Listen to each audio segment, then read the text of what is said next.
Sir ಸದಾ ನಗ್ನಗ್ತಾ ಇರ್ತೀರಾ, ಆದ್ರೆ ಈ ಸಿನಿಮಾದ ಫೋಟೋ ನೋಡಿದ್ರೆ ಅಥವಾ ಹೆಸರು ನೋಡಿದ್ರೆ ರಕ್ಕಸಪುರದು ಈ ಸಿನಿಮಾ ಆಯ್ಕೆ ಆಗಿದ್ದಂಥ ಕ್ಷಣ ಹಾಗೂ ಇದರ ಜರ್ನಿ ಏನ್ ಹೇಳೋಕೆ ಇಷ್ಟಪಡ್ತೀರಾ? ಎಲ್ರಿಗೂ ನಮಸ್ಕಾರ. ಮೊದಲಿಗೆ ಇದನ್ನು ಒಪ್ಕೊಳ್ಳೋದಕ್ಕೆ ದೊಡ್ಡ ಕಾರಣ ನಿರ್ದೇಶಕ. ನಾನು ಯಾವತ್ತೂ ತುಂಬಾ ಬಲವಾಗಿ ನಂಬ್ತೀನಿ, ಅಂದ್ರೆ ಕನ್ನಡ ಸಿನಿಮಾಗೆ ನಿರ್ದೇಶಕರ ಕೊರತೆ ಇದೆ ಅಂತ. ಅಂಡ್ ಈ ಸಿನಿಮಾನ ಏನೋ ಒಂದು ಗಿಮಿಕ್ ಮಾಡಬೇಕು ಅಥವಾ ಇನ್ನೊಂದು ಮಾಡಬೇಕು ಅನ್ನೋದಕ್ಕಿಂತ ಒಂದು ಕತೆ ಹೇಳಬೇಕು, ತುಂಬಾ ಒಂದು ಸಿಂಪಲ್ ಥ್ರಿಲ್ಲರ್ ಕತೆ ಹೇಳಬೇಕು, ಚೆನ್ನಾಗಿ ಎಕ್ಸಿಕ್ಯೂಟ್ ಮಾಡಬೇಕು ಅನ್ನೋವಂಥ ಇಂಟೆನ್ಷನ್ ಮಾಡಿದಂಥ ಸಿನಿಮಾ. ಸೊ ಕತೆ ಕೇಳಬೇಕಾದ್ರೆ ನನಗೆ ಖುಷಿ ಆಯಿತು. ಸೊ ನನಗೆ ಖುಷಿಯಾಗಿ ನಾನು ಅದನ್ನ ಒಪ್ಕೊಂಡೆ. ಸೊ ಮೊದಲಿಗೆ ನಾನು ಈ ಪಾತ್ರ ಆಗ್ಬೋದು ಅಂತ ಅನ್ಕೊಂಡಿದ್ದಕ್ಕೆ ತಂಡಕ್ಕೆ, ರವಿ ಸಾರಂಗ ಅವರಿಗೆ ನಮಸ್ಕಾರಗಳನ್ನ ಹೇಳ್ತೀನಿ. ಜೊತೆಗೆ ನಿರ್ಮಾಪಕರು ಕೂಡ, ನಾನು ಹೆಚ್ಚಿನ ಸಲ ಕೆಲಸ ಮಾಡ್ಬೇಕಾದ್ರೆ ಎಲ್ಲ ಹೊಸದು ಅಂತ.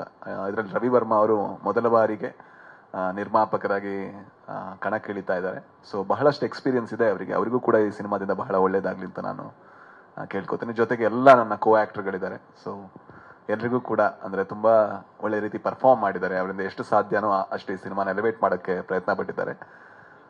ಅಂಡ್ ನಾನು ಯಾವತ್ತೂ ಭಾವಿಸೋದು ಏನು ಅಂತ ಹೇಳಿದ್ರೆ, ಒಂದು ತಂತ್ರಜ್ಞರು ಶ್ರೀಮಂತರು ಇರುವಂತ ಸಿನಿಮಾ ಜೊತೆಗೆ ಬಜೆಟ್ ಅಲ್ಲಿ ಒಂದು ಮಿಡ್ ಬಜೆಟ್ ಅಥವಾ ಒಂದು ಸಣ್ಣ ಬಜೆಟ್ ಸಿನಿಮಾ ಗೆದ್ದಾಗ ಇಂಡಸ್ಟ್ರಿಗೆ ಜಾಸ್ತಿ ಲಾಭ ಇದೆ ಅಂತ ನಾನು ನಿರ್ಮಾಣ ಮಾಡಬೇಕಾದ್ರೂ ಕೂಡ ಅದನ್ನೇ ಭಾವಿಸ್ತೀನಿ, ಅದನ್ನೇ ಎಕ್ಸಿಕ್ಯೂಟ್ ಮಾಡಕ್ ಪ್ರಯತ್ನ ಪಡ್ತೀನಿ. ಅದಕ್ಕೆ ಸೂಫ್ರಮ್ಸ್ ಕೂಡ ಒಂದು ಎಕ್ಸಾಂಪಲ್. ಮುಂದೆ ಮಾಡ್ತಾ ಇರೋ ಸಿನಿಮಾಗಳು ಕೂಡ ಅದೇ ಬಜೆಟ್ ಅಲ್ಲಿ ಮಾಡಬೇಕು ಅಂತ ನಾನು ಅನ್ಕೋತಾ ಇರ್ತೀನಿ. ಯಾಕಂದ್ರೆ ಅದರಿಂದ ಇಂಡಸ್ಟ್ರಿಗೆ ಲಾಭ ಜಾಸ್ತಿ, ಹಲವಷ್ಟು ಟ್ಯಾಲೆಂಟ್ಗಳು ಬರುತ್ತೆ. ಇದು ತಂತ್ರಜ್ಞರಿಂದ ಶ್ರೀಮಂತವಾಗಿರುವಂತಹ ಸಿನಿಮಾ. ಡೇವಿಡ್ ವಿಲಿಯಂ ಅವರಿರ್ಬೋದು, ಜೊತೆಗೆ ಕ್ರಾಂತಿ ಅವರಿರ್ಬೋದು ಬರಹಗಾರರಾಗಿ, ಜೊತೆಗೆ ಬಹಳ ರಿಚ್ ಆಗಿರುವಂತಹ ಡೈರೆಕ್ಷನ್ ಟೀಮು, ಜೊತೆಗೆ ಅರ್ಜುನ್ ಜನ್ಯ ಅವರ ಮ್ಯೂಸಿಕ್ ಇದೆ, ಪ್ರಕಾಶ್ ಅವರ ಎಡಿಟಿಂಗ್ ಇದೆ.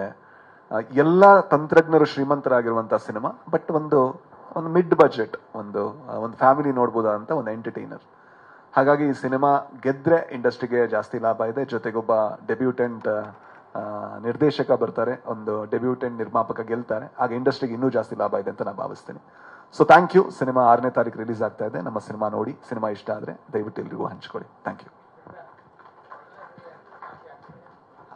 ಸರ್ ಕಾಕಿ ನೋಡಿ ಸರ್, ಅಂದ್ರೆ ನಾನು ನಾರ್ಮಲಿ ನಾನು ಆ ರೋಲ್ ಒಪ್ಕೋತಾ ಇರ್ಲಿಲ್ಲೋ ಏನೋ. ಅವ್ನು ತುಂಬಾ ಪರ್ಫೆಕ್ಟ್ ಆಗಿರೋ ಪೊಲೀಸ್ ಆಗಿದ್ರೆ ಅವನು ಅದಾಗದ ಕಾರಣದಿಂದಾಗಿ ನಾನು ಒಪ್ಕೊಂಡೆ. ಅವನದೇ ಆದ ಒಂದು ಫ್ಲಾಸ್ ಇದೆ, ಅವನದೇ ಆದ ಕೆಲವು ಒಂದು ಶಾರ್ಟ್ ಕಮಿಂಗ್ಸ್ ಇದೆ, ನ್ಯೂನ್ಯತೆಗಳಿದೆ. ಆ ಕಾರಣದಿಂದ ನಾನೊಬ್ಬ ಪೊಲೀಸ್ ರೋಲ್ ಮಾಡೋದಕ್ಕೆ ಒಪ್ಕೊಂಡೆ.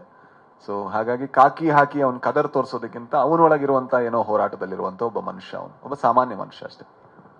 ಒಂದೇ ಒಂದು ಸೆಕೆಂಡ್ ಸರ್, ಚೇರ್ಸ್ ಹಾಕ್ಬಿಡೋಣ, ಆಗ ಪ್ರಾಪರ್ Q&A ಮಾಡ್ಬೋದು. ಇಂಟ್ರೆಸ್ಟಿಂಗ್ ಮತ್ತು ಇನ್ಫಾರ್ಮೇಟಿವ್ ವಿಡಿಯೋಗಳನ್ನ ಮಿಸ್ ಮಾಡ್ಕೋಬೇಡಿ. ಈಗಲೇ ಸಬ್ಸ್ಕ್ರೈಬ್ ಮಾಡಿ.